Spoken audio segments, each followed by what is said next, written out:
เนาะค่าเส้นทางคันลงไว้นะ บ้านวังมาเนาะตอนนั้นมันคลองเมือง ที่ขุดคลองไว้เขตของดินว่าซั่นซะงัวควายกับเขาบ่ได้เดี๋ยวว่าคนสิขามได้เนาะ จำที่ได้ดีเลย มีแต่เพิ่นแหละอะไรก่อนนางจีนผมยาวเพิ่นแหละเหาะเหินเดินอากาศแต่งขามได้ นี่ฮอตพี่เนี่ย อ๋อขุดคลองไว้ อันนี้เดือน ประมาณจักกิโลที่ขุดคลองอ้อมดินนี่ประมาณจักกิโล หลาย10 กิโลเนาะ 7-80 กิโลฮอดบ่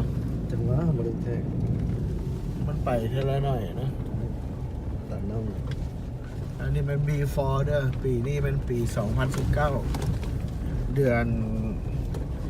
3 วันที่ 4 ภาพที่ท่านเห็นนี่อันนี้มัน B4 เด้อแล้วอีก 5 ปีแล้วสิเห็นคลิปนี่ว่า มันแม่นอีหยังนี่ล่ะนี่ได้เขาห้องว่า การบุกเบิกการพัฒนา เดือนอยู่ทางจอมพูนะ แดนที่จอมพูพู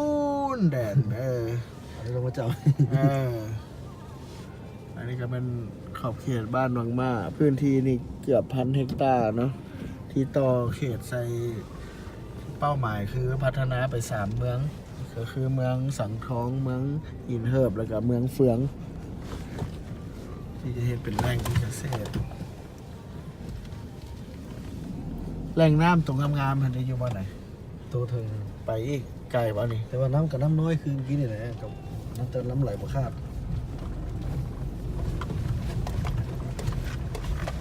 ก็แม่นสำรวจเลาะเบิ่งเนาะครั้งทบิดที่มาบ้านวังบ้า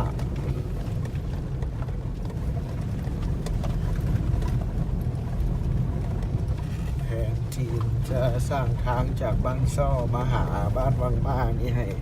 เป็นสเต็ป2 เป็นบ้านพัฒนาสาธิตการเกษตร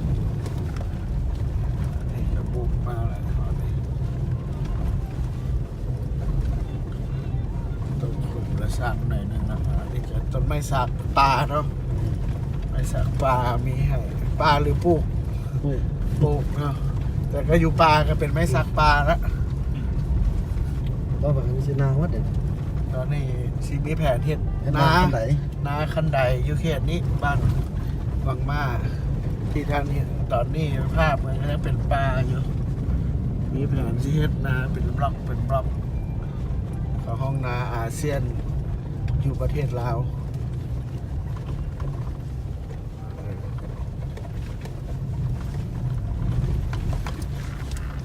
นี่มันยังบ่ทัน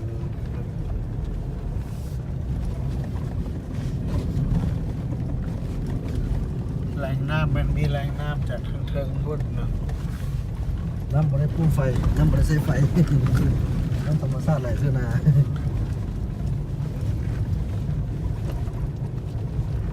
เทศบาลรายการเอดเวนเจอร์มันนะเดี๋ยวจะพัฒนาได้ระดับหนึ่งเสียรายการมาถ่ายไปเลยครับรายการนั่นก็ซียูนำ YouTube ให้ลูกหลานได้เบิ่งรุ่นพ่อพัฒนาแล้วรุ่นลูกก็สิเห็น คนไทยมาแท้มึงคนไทย ลูกก็สิเห็นแล้ววันตอนพ่อพอมาบุกเบิกนี่มันเป็นอันนี้ เก็บข้าว อีก5 ปี เอาแล้วกันเลยขี้ข้าว รุ่นลูกมึงมาเบิ้งว่าพ่อกับพ่อนี่แล้วว่าตอนนี้ข้อมูลไหนเพชร มึงเห็นแต่ความสำเร็จโมเมนต์มึงต้องเห็นตอนจุกกูทุกกูยากก้อนในบรรดาลูกๆ before after นี่แหละครับว่าก่อนแล้วล่ะคลิปนี้มันคลิปประวัติศาสตร์แล้วกูสิอัพไว้ YouTube แล้วสู่มาเบิ่งเอา ไม่เกี่ยวข้างย่านะเกี่ยวข้างหน้านี่มัวเนี่ย นั่นก็เป็นขังหญ้าเลี้ยงงัวอยู่ด้านหน้านะสู่เบิ่งเอาว่าพอมึงทุกข์มึงยากจังได ขับรถเองวะ ขับรถเองสู่สบายสู่มาบริหารสู่บ่เห็นตอนกูทุกข์มึงบังแต่กูถ่ายกล้องนี่แหละลูกมันสิเห็นในคุณค่าพอตอนนี้แหละมาเห็นเพื่อลูก ข้างย่าเขาเบิด ขังหญ้าเส้นนี้ นี่ฟังงวยพุ่นนี่ ฟาร์มงัวพุ่น พุ่นที่ต้องพูดเอางวยโซงวยโซ เบิ่งงัวคือยังแบบได้อยู่ในพื้นภูที่อากาศดี นี่แหละโกเบก็ยอมเลยโกเบเนาะ เด้องัวบังมา เติม เห็นบ่ เด้อ เห็นบ่แม่นเมิดอันนี้ ที่ตาเห็นเป็นมัน สู่เบิ่งเอาสู่สบายสู่เฮียนจบสู่คำว่าบริหารพวกนี้สู่คำว่าเฮ็ดเอาตอนมันน่าจะสำเร็จไปเกือบ 8-90% แล้วบ้านวังมาเด้ออาณาจักรต่อไปก็สิมีอย่างไรก็มีดงนาทองสวรรค์ สวรรค์ของคนนอนนาหั่นแล้วก็สิมามีบ้านซ้อเนาะแล้วก็มามีนี้เอาเกี่ยมเบิงบ้านวังมานี้สู่เกี่ยมเบิงกูสิอัพลง YouTube มันเขาตายมันก็ยังอยู่ YouTube เลย เอาบริญาตตายแล้วเขาพัฒนาก่อนนี่แรงน้ำนี่ แรงน้ำตุกตาได้เทวีน้ำตุกตาได้ เครื่องๆก็สิมีแรงน้ำตัวนี้ลงมาโอ้อันนี้มันไล่สดเลยแหละอันนี้มันสดๆเลยนะ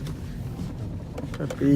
2019 เด้ออันนี้เดือน 3 วันที่ 4จือไว้ สู่กันก็สิเป็น24บ่25สู่กันสบายแล้ว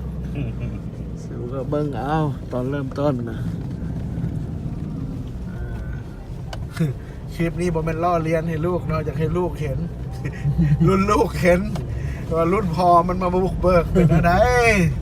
สู่จังซีให้สู่สำเร็จสู่สบายครับลัมโบกินี่ไปหาผู้สาวกันสู่เขียมเบิ้งนี่เห็นเรานี่บอลเลี้ยงม้านะเลี้ยงแบะเลี้ยงงัวเลี้ยงหมูเลี้ยงอย่างเลี้ยง ทุก ได้ อย่าง หมด เฮ็ดสัตว์เลี้ยง นี่สัตว์เลี้ยงสีมีแรงของปลูกสาลีปลูกอาหารไม่ให้การเลี้ยงสัตว์นี่แหละมาเรียบร้อยเนาะเห็นคลิปจบคลิปนี้